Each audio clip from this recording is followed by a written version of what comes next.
بسم اللہ الرحمن الرحیم اللہم صلی وسلم وبارک علی سیدنا و مولانا محمد وعلی آلہ و اصحابہ وبارک وسلم قرۃ عینی بک یا رسول اللہ، ہماری جان نبی پاک علیہ الصلوۃ والسلام پر فدا۔ پہلے پروگرام میں ہم نے دجال کے ٹاپک کی اہمیت کو سمجھا کہ اس کو میں نے کیوں ذکر کیا، دجال لفظ کا مفہوم سمجھا۔ آج ہم یہ جاننے کی کوشش کریں گے کہ دجال کے بارے میں جو مختلف نظریات ہیں وہ کیا ہیں، اور ایکوریٹ نظریہ کیا ہے جو ہمیں پتہ ہونا لازمی ہے، اور دجال کیا پیدا ہو چکا ہے یا نہیں۔ دجال کے بارے میں جو مختلف نظریات چل رہے ہیں ان میں سے ایک یہ ہے، کچھ لوگ کہتے ہیں یہ ایک ملک کا نام ہے، کچھ لوگ کہتے ہیں تنظیم ہے، کچھ لوگ کہتے ہیں یہ باقاعدہ ایک نظام ہوگا جس کو دجال کا نام دیا گیا ہے۔ یہ تو درست ہے کہ دجال کی مدد کے لیے کچھ ملک یا کچھ تنظیمیں ایسے کام کر رہی ہیں جو اس کے فتنوں میں کارآمد ثابت ہوں گے، لیکن دجال کسی ملک یا تنظیم یا پھر کسی نظام کا نام نہیں بلکہ ایک متعین شخص کا نام ہے۔ چنانچہ حدیث پاک میں ہے کہ نبی پاک صلی اللہ تعالیٰ علیہ وآلہ وسلم نے ارشاد فرمایا، مسلم شریف میں آپ کو یہ حدیث مل جائے گی، وہ ایک نوجوان مرد ہوگا، اس کے بال چھوٹے اور گھنگریالے ہوں گے، وہ ایک آنکھ سے کانا ہوگا۔ بخاری شریف میں ہے، حضور علیہ الصلوۃ والسلام نے ارشاد فرمایا، میں نے خواب میں دیکھا کہ نبی محترم صلی اللہ تعالیٰ علیہ وآلہ وسلم یعنی آپ علیہ الصلوۃ والسلام کعبہ کا طواف کر رہے ہیں۔ اسی دوران نبی پاک علیہ الصلوۃ والسلام کو دجال دکھایا گیا۔ آپ نے فرمایا اس کا جسم بھاری، سرخ رنگت، چھوٹے اور گھنگریالے بال اور ایک آنکھ سے نابینا، اور اس کی آنکھ لٹکے ہوئے انگور کے دانے جیسی۔ مسند امام احمد میں حدیث مبارکہ ہے کہ اس کی پیشانی یعنی فور ہیڈ پہ لفظ کافر لکھا ہوگا، اور ہر ایمان والا چاہے وہ پڑھا لکھا ہے یا پڑھا لکھا نہیں تو وہ اس کو پڑھ لے گا۔ تو ان احادیث کے خلاصے سے ہمیں یہ معلوم ہو گیا کہ دجال ایک متعین شخص ہے، اور ہمیں یہ بھی معلوم ہو گیا کہ مومن اس کی پہچان کر سکیں گے۔ تو اسی لیے صراط الذین انعمت علیہم، نیک لوگوں کی صحبت اختیار کریں، نیک لوگوں کے راستے پہ چلیں، نیک لوگوں کے ساتھ رہیے کہ مومن ہی اس کی پہچان کر پائے گا۔ چاہے جتنا مرضی پڑھا لکھا غیر مومن شخص ہوگا وہ دجال کی پہچان نہیں کر سکے گا۔ تو لہٰذا نیک لوگوں کی صحبت اختیار کرنی چاہیے۔ اب سوال یہ یہاں پہ پیدا ہوتا ہے کہ آیا وہ اس دنیا میں اپنا وجود رکھتا بھی ہے یا نہیں، پیدا ہو چکا ہے یا نہیں۔ تو اس حوالے سے اگر ہم احادیث مبارکہ کی مدد لیں، احادیث مبارکہ سے رجوع کریں تو ہمیں بالکل ایکوریٹ چیز مل جاتی ہے۔ بہت ڈیٹیل میں ایک طویل حدیث ہے، میں اس کا ترجمہ مفہوم کی طرح آپ کو عرض کرتا چلا جاؤں گا۔ اگر آپ یہ دلچسپی رکھتے ہوں اور حدیث پڑھنا چاہیں تو آپ کو مسلم شریف میں کتاب الفتن میں یہ حدیث مبارکہ مل جائے گی۔ فاطمہ بنت قیس یہ کہتی ہیں کہ نماز پڑھنے میں مسجد چلی گئی۔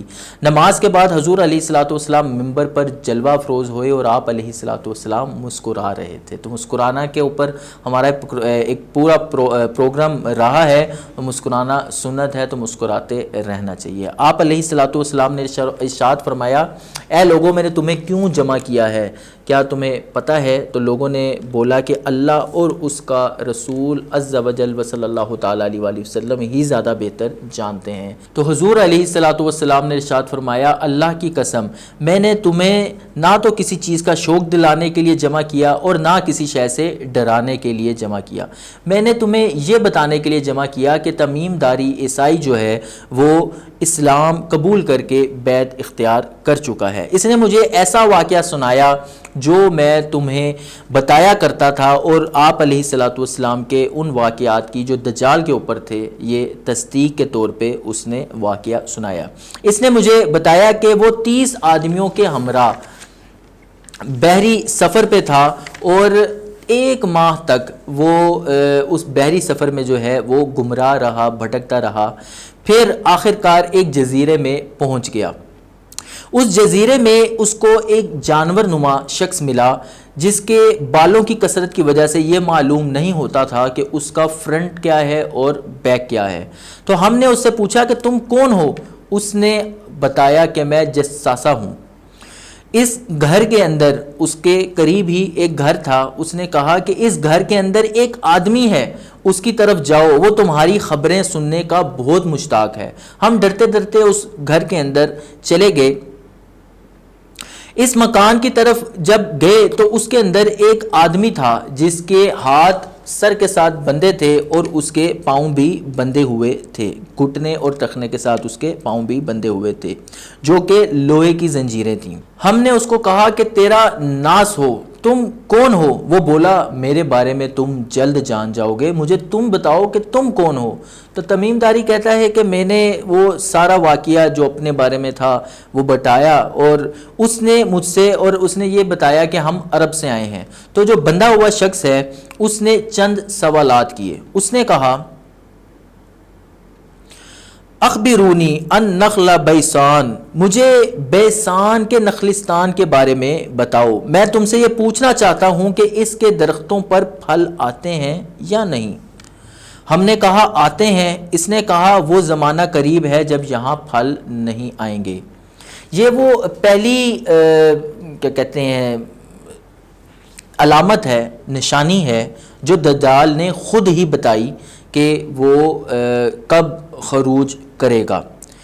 بیسان جو ہے یہ فلسطین کے قریب ایک جگہ ہے، یہاں پہ یہ کھجوروں کے باغات کے لیے، کھجوروں کی پیداوار کے لیے بڑا مشہور تھا۔ حضرت عمر رضی اللہ تعالیٰ عنہ کے دور میں یہ پہلی دفعہ فتح کیا گیا، پھر 1924 میں جب خلافت عثمانیہ کا خاتمہ ہوا تو اس کے بعد اردن کا حصہ بنا۔ 1948 میں پھر یہ جو بیسان ہے یہ فلسطین کے قبضے میں چلا گیا، اور اب یہاں پہ تحقیق کے مطابق جو ہے وہ پھل نہیں اگتے۔ تو اس کا مطلب یہ ہے کہ پہلی نشانی جو دجال نے ان سے پوچھی تھی اور بتایا کہ ان قریب یہاں پہ پھل نہیں اگیں گے، وہ پوری ہو چکی۔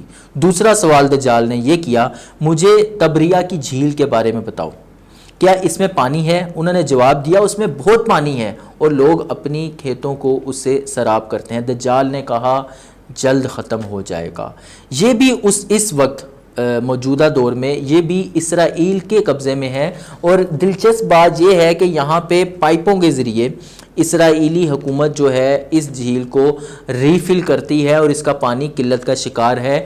تو یہ بھی آلموسٹ نشانی جو ہے وہ پوری ہو چکی ہے۔ اب میری ان دو باتوں سے آپ کو اندازہ ہو گیا ہوگا میں نے یہ ٹاپک کیوں سلیکٹ کیا ہے اور ہم اپنے روٹین کے جو ہماری چیزیں چل رہی تھیں ان سے ہم کیوں ہٹے ہیں۔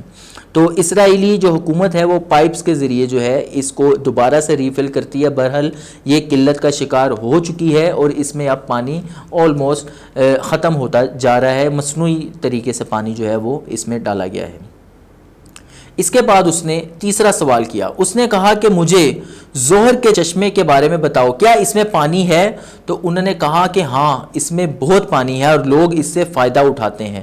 ظہر یہ حضرت لوط علیہ السلام کی چھوٹی صاحبزادی تھیں، آپ کی دو صاحبزادیاں ہیں جن کو اس چشمے کے قریب جو ہے وہ دفن کیا گیا، تو ان کی ظہر نامی جو بیٹی تھی ان کے نام سے یہ چشمہ مشہور ہو گیا۔ اس وقت یہ چشمہ جو ہے یہ جارڈن اور اسرائیل کے آس پاس ہی کہیں پہ ہے، کیونکہ یہ ڈیڈ سی کے قریب واقع تھا، اور ڈیڈ سی جو ہے وہ اسرائیل اور جارڈن کی سرحدوں کو چھوتا ہے، اور یہ چشمہ ابھی فی الحال کہا یہ جاتا ہے کہ اس کے اندر پانی موجود ہے، یعنی تیسری علامت پوری نہیں ہوئی، دو علامتیں جو ہیں وہ پوری ابھی ہو چکی ہیں۔ اس نے چوتھا سوال یہ کیا کہ مجھے خاتم النبیین صلی اللہ تعالیٰ علیہ وآلہ وسلم کے بارے میں خبر دو کہ انہوں نے کیا کیا۔ تو اس نے جو تمیم داری ہے اس نے خبر دی کہ وہ مکہ سے مدینہ آ گئے ہیں۔ اس نے پوچھا کیا عربوں نے، یعنی دجال نے پوچھا کیا عربوں نے جنگ کی؟ اس نے جواباً کہا کہ ہاں کی۔ پوچھا اب کیسی حالت ہے؟ تو اس نے بتایا کہ عرب جو ہے وہ مغلوب ہو چکے ہیں اور حضرت محمد مصطفیٰ صلی اللہ تعالیٰ علیہ وآلہ وسلم ان پر غالب آ چکے ہیں۔ ان سب عرب والوں نے حضرت محمد مصطفیٰ صلی اللہ تعالیٰ علیہ وآلہ وسلم کی اطاعت کو قبول کر لیا ہے۔ تو وہ بولا یہ ان لوگوں کے لیے بہتر تھا، یعنی اطاعت کر لینا ان لوگوں کے لیے بہتر تھا۔ اب دجال بولتا ہے کہ اب میں تمہیں اپنے بارے میں بتاتا ہوں، کیونکہ انہوں نے پہلے سوال کیا تھا کہ تم کون ہو، تو اس نے کہا تمہیں جلد پتہ چل جائے گا، پھر اس نے اپنے سوالات شروع کر دیے۔ اب جب اپنے سوال 4 سوال اس نے جب پوچھ لیے تو اس کے بعد دجال نے کہا کہ اب میں تمہیں اپنے بارے میں بتاتا ہوں، میں دجال ہوں، مجھے ان قریب خروج کی اجازت مل جائے گی۔ یہ پوری حدیث آپ کتاب الفتن میں جا کے ضرور پڑھیے گا، اور اس سے انشاءاللہ آپ کو بڑی ساری چیزیں کلیئر بھی ہوں گی۔ تو یہاں پہ بہت ساری جو نشانیاں ہیں، بہت ساری جو چیزیں ہیں، وہ دجال کے بارے میں آپ کو کلیئر ہو گئی ہوں گی، سمجھ آ گئی ہوں گی، اور ان سوالات کے مطابق صرف ایک علامت اب دجال کی باقی ہے جو پوری ہونی رہتی ہے۔ تو ہم لوگوں کو نیک لوگوں کی صحبت اختیار کرنا بہت ضروری ہے۔ اب سوال جو ہماری اگلی ویڈیو کا بیس بنے گی وہ یہ بنتا ہے کہ سیٹلائٹ کا دور ہے، پوری دنیا پہ نظر ہے، تو دجال اگر پیدا ہو چکا ہے، کسی جزیرے کے اندر موجود ہے، اس کی تمیم داری سے ملاقات ہوئی ہے، تو اب ہمیں کیوں نہیں ملتا؟ آخر کیا وجہ ہے؟ تو یہ حدیث پڑھنے کے بعد ہمیں کچھ شواہد ملتے ہیں، کچھ اندازہ ہوتا ہے کہ اس وقت دجال جو ہے وہ کہاں ہے۔ اس کو ہم اگلے انشاءاللہ ویڈیو کے اندر ذکر کریں گے۔ اب آتے ہیں آج کے وظیفے کی طرف۔ اگر آپ کسی ظالم حاکم یا مالک یا باس سے پریشان ہیں اور رزق کے اندر برکت چاہتے ہیں، تو اس کے لیے سب سے بہترین وظیفہ یہ ہے لا حول ولا قوت الا باللہ العلی العظیم۔ یہ جنت کے خزانوں میں سے ایک خزانہ ہے، تو اس وظیفے کو اپنی زندگی کا معمول بنائیے۔ اللہ تعالیٰ سے دعا ہے کہ اللہ تعالیٰ ہمیں علم سیکھنے سمجھنے کی عافیت کے ساتھ توفیق عطا فرمائے۔ السلام علیکم ورحمۃ اللہ۔